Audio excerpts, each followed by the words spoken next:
People just doing what the rich man say. I wanna go home.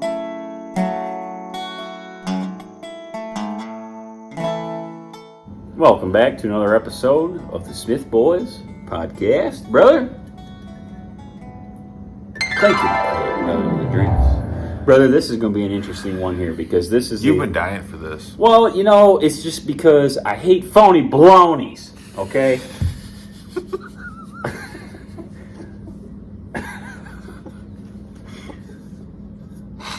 Did I get you?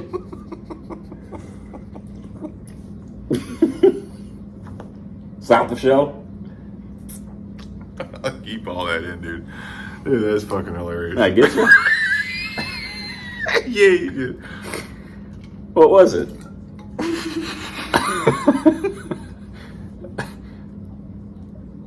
Jesus. Just the way you did it. I mean, it's just like, I wasn't expecting it. Well, that's what makes it so good, I know. But he caught me off guard. It's like, I just took a drink. And I was like, God damn it, I just poured a stiff one. I was like, fuck. Smith Boys, but you don't know what I'm going to do. Personally, I think you're a fucking idiot. I want to talk about Kid Rock, brother. Because this guy is a fake sumbitch. This is a guy. You hate this son of a bitch. This is a guy, brother, that went all in on being anti-Bud Light. Now let's get into why he went all in on being anti-Bud Light. First of all, Bud Light decided to go all in on having this Dylan Mulvaney, a transgender man to woman. Ban on transgender Americans. Transgender. Be the spokesperson for Bud Light. Okay, they put her face on some beer cans and used her to endorse Bud Light. Just when I think you couldn't possibly be any dumber. Now this rubbed a lot of conservatives the wrong way because a lot of conservatives are heavy beer drinkers. A mega pint. So a large majority portion of Bud Light's target audience were people that... You would consider this the company not knowing their customer base. I don't give a shit, because that's the way I play. Yeah, because their customer base are hardworking Americans that, you would call it being completely tone deaf. Hardworking Americans that might be just fine with the whole transgender thing, but don't want it thrown in their face. I would say just about everybody has walked into a bar, brother, and has said, just give me a Bud Light. Oh, yeah. Just give me a Bud Light. Done it many a times. I mean, just because you walked into the bar and you're looking for something easy, you see Bud Light on tap at every single bar. Tell him, Jerry. So you just said, okay, yeah, just give me a Bud Light. You're not looking to cause a fuss. Yeah, whatever. I'm not going to spend a lot of minutes here, looking over the menu. Just give me a Bud Light. Give me a Bud Light on draft. So Kid Rock comes out when they do this. Kid Rock comes out. And he is so anti this Bud Light. So anti this. And having Dylan Mulvaney be the spokesperson for Bud Light. Has a whole bunch of cases on his property set up a Bud Light. Takes his little AR-15, just... mows them all down, shoots and blows up all these damn Bud Light cases. What do you do? He goes,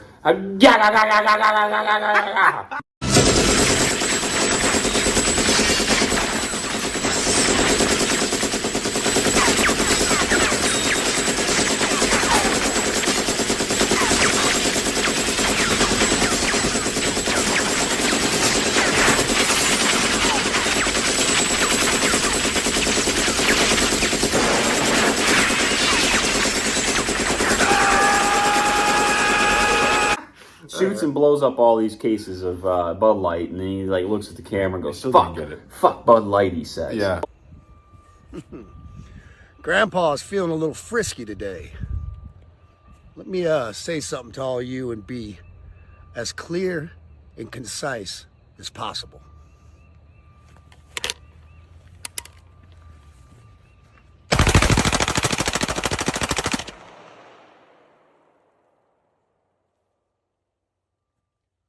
Bud Light and Anheuser-Busch. Have a terrific day. So he's hardcore. He's anti-Bud Light now. He's going towards the conservatives, saying, I got your back. Fuck Bud Light. Don't drink Bud Light. What's the son of a bitch do, brother? I saw a picture of him last week drinking a Bud Light. Yep.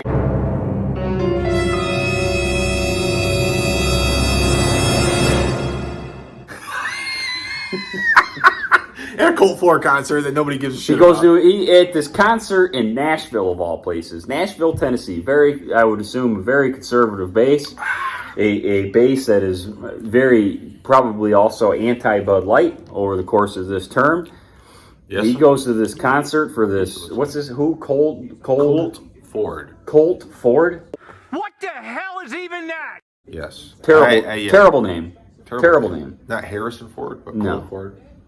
Colt, hey, horsey, how about some hay? Terrible name. Oh, God. So he's at this concert for this guy, and he's up in like a... What a pull. He's up in like a skybox. Yes. Like a suite. Yes. And he's leaning over the rail with some friends. Yes. And he's got a blue can of Bud Light in his hands. Brother. And he's photographed. And he's got a smile on his face, brother. He's smiling ear to ear, brother. And I He tell ain't you, got a smile like mine. He ain't as handsome as I am. He ain't got a smile like I mine. think it was a 12-ounce can. It was not an 8-ounce can. I think it was a 12-ounce, like a taller one, skinnier one. Who the fuck drinks it? Well, you need an 8-ounce can. They're all 12-ounce cans. Who the hell drinks an 8-ounce can? Is that even a thing? I thought those were 8-ounce cans. I think a regular can is Is it 12 ounces. Okay, Pretty sure. yeah, maybe it was. But it looked like it was taller and skinnier than what normal was. The way it fit in his hand. Well, that's just because he's so damn small and his hands are so damn skinny and small. That a normal can looks big in his hands. He's a little. He's just a ratty bitch. Well, I He's tell just you a what, little rat. he really is a ratty little shit. I mean, he looks Didn't like he try Joe to fight? Dirt. Didn't he try to fight Rick sometime? or Oh something like that? God! God? You want me to tell this story again? I got to hear the story, brother. Okay. We got to tell it quickly. This is an interesting story. All right. So Rick walks into. Rick's a guy we know, an old boy we know. Rick's an old boy that we know, and he traveled the country, backpacking, hitchhiking for like 4 or 5 years, and so then he comes back in the late '90s, and he doesn't even really know who Pam Anderson is. He has no idea who she is. How do you not know who Pam Anderson is? He didn't know, dude. And so he walks into this video store in Davison, and then In Davison? yeah, right up here, Right up there. yeah. And so Fucking right up there. that's right up Dixie. And so he basically is in the store. This is how the story is told to me, and she's like, in there, and she's like, "Oh, you should rent this movie." And he's like, "Oh, what is that?" He's like, "It's Barbed Wire." Everyone remembers Barbed Wire, Pam Anderson. Wow. So he picks it up, and he's like, she's really pretty, but she can't act for shit. Boy, she went off like a firecracker. She was like, "What are you talking about?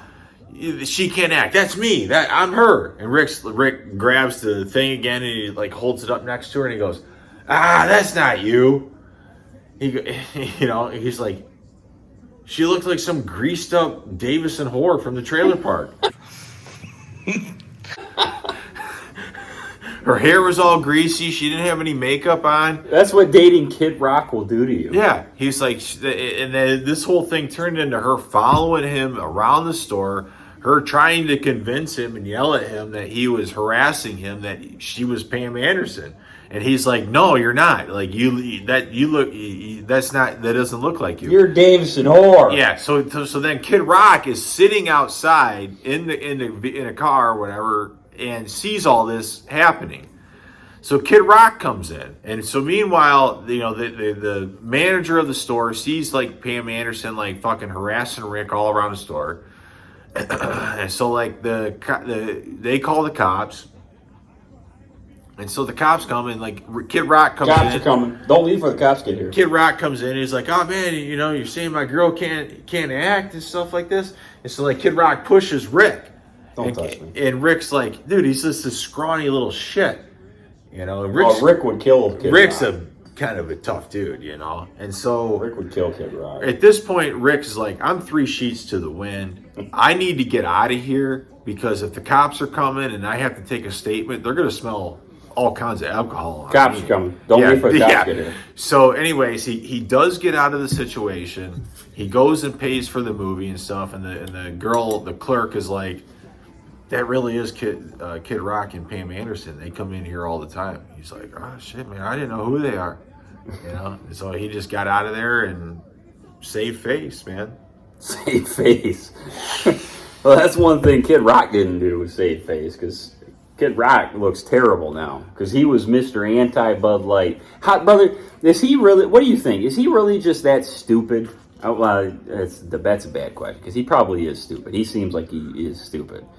But is he really just that stupid to where, like, he really thought he could go out and be this anti-Bud Light guy, do this huge public video, put it on Twitter where he's blowing shit up for Bud Light, saying, fuck Bud Light, don't drink it, and then is stupid enough to, like, literally, like, just a couple months later, get caught in public drinking Bud Light? Is he just that dumb? Or is there like some kind of thing going on? Because you have a friend. It's a theater. You have a friend that a huge Kid Rock fan. That's a huge Kid Rock fan that went to a Kid Rock concert here recently. Was it Locally? Ford Field? Yeah, it was Ford Field, and Ford they were Field? selling Bud Light. Yeah, and she said, I guess, that at his concert they were selling Bud Light. Right. It's hot in here, dude. What the fuck, brother? I'm telling you, dude. I don't get it. I mean, he's got a sponsorship with Bud Light, clearly. So he goes and shoots it all up. That's disingenuous. He's trying to rouse up his base. He's trying to rouse up the fucking red side. Yeah, there it is. There it is. You know, and what do you say? You know, that's kind of what he did. I think he's a money grab kind of a guy. He's always has been. He hasn't had a hit in a dozen years. Well, his last big hit was All Summer Long, I would say, where basically the entire melody of the song was stolen from Sweet Home Alabama by Correct. Leonard Skinner And Warren Zevon. and Werewolf in London by Warren Zevon. That's the whole beat of the song. Correct. Is those two songs. Correct. And he just writes lyrics about Northern Michigan over the beat of those songs. Everyone can relate to the song, though. Because, I mean, like, I could anyway. Like, you know, I could relate to going up there in my teenage years and, you know, doing those types of things. Oh, there's other songs. What is ball with the ball with bang a diggy diggy boogie stick a boogie said bang a Stupid dang ass diggy. ass. What does that mean? I don't know. It's just something that goes together. Just something that rhymes together. It's stupid. It's stupid. Don't get me wrong. I mean, it's dumb. I'm a cowboy, baby. Dude, you're from like Brandon, Michigan. You are not a fucking cowboy. He's from like Ortonville, Michigan. Yeah, he is. His dad was a car salesman, used car salesman. Yeah, he's not a fucking cowboy. You're a phony, baby. Chicka chicka down, the down, the down, the down, boom, boom, boom. Yeah. That's what he is. He's a phony baloney, brother. Well, If I ever saw him on the face, put me in the front seat with him, I bet I'd whoop his ass. Jesus, brother. Would I not? Yeah, brother, I wouldn't want to be in the front seat with you if you were pissed. I tell you that. I don't get pissed very often, though. I'm a pretty mellow. I'm more of a gentle giant. Yeah, you're more of I a, would yeah. I'm more of a hothead with I don't get too. I get too irritated. Angry. I don't get too angry too often. But Kid Rock, I whoop his ass. You know what we need to do is we need to take Nerd and go down to Nashville. I'm going to be in that tape. You forget it. I'm not going to be in there. You forget. Smith Put voices. that down. And go down to like Nashville Row and go and just have a good time down Nashville. Why? Dude, it's a fun time. Have you been to Nashville? Yeah. When? Before I left Henry Ford, like probably 5 years ago, me and a coworker at Henry Ford, we went down there for a conference, and we pretty much blew the conference off because I was quitting, and they still let me go, which was like, okay, thank you. And so then we skipped the conference and just went down to downtown Nashville and just got drunk and like bar hopped and like requested songs, and there's just such good music and stuff. There's like country music. No, but it's like it's real live like music. It's cool, dude. Is Oliver Anthony gonna be there? I tell you what. Is he gonna take me to the fucking red shed? Jesus, you freak. I don't know. It's a good time though. It's. I wouldn't mind that. Nashville's a place that I would probably like to visit. A lot of beautiful girls dressed up as I cowgirls. was just gonna say, dude, major femininas. Major femininas. Major femininas. I love me a good Southern belle with some cowboy boots and a sundress. Major femininas, bro. That's killer. So Kid Rock's piece of shit. Till the next one. Smith Boys. dude. Out. Fuck you! I never trust my